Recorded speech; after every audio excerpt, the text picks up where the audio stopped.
This terrible story was told to me by my father. After this incident, he immediately quit his job and stopped working as a trucker, and he had several bald spots and gray hairs on his head. It was a difficult time, and in order to support his family, he often took on odd jobs. One day, he was returning late from a job, fully loaded, on a strange forest road. He was very tired, and his eyes were heavy with sleep. Suddenly, he saw something on the dark road, but it was impossible to make out at first, and he almost crashed into this strange shadow. He slammed on the brakes, almost stalling the engine, and stopped. In the darkness, he saw a girl standing on the road, dressed in dirty, crumpled white clothes.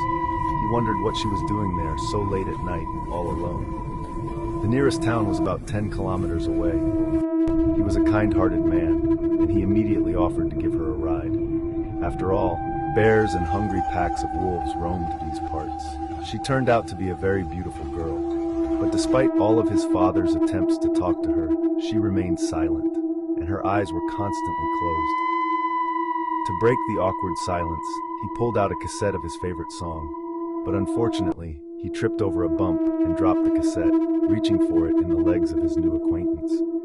As he reached down, he noticed a strong smell of dirty fur or some kind of animal, and it took him a moment to realize what it was. The smell startled him, but as his eyes adjusted to the darkness at the bottom of the cab, he was shocked. He saw her legs, or rather her hooves, dirty and scary cow hooves. A slow trickle of fear rolled down his back, accompanied by a cold sweat, and his eyes widened in fear. However, he kept a brave face, as the strange passenger began to suspect something. He gathered his courage and asked the girl to look outside and check the front wheel. But as soon as she opened the door, he pushed her away and slammed the door, pressing the gas pedal to the floor. There was a terrible scream, and she started banging on the door and even hit the windshield, leaving a large crack. He drove as fast as the car could go, and in the rearview mirror, he could see the creature running after him at a speed of 110 kilometers per hour, screaming at the top of its lungs.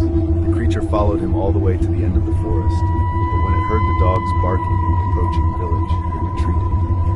The next day, he packed up his belongings and his family, never to return. No one believed him, except me, because I'd taken a part-time job as a trucker a month ago, and those who saw the creature disappeared.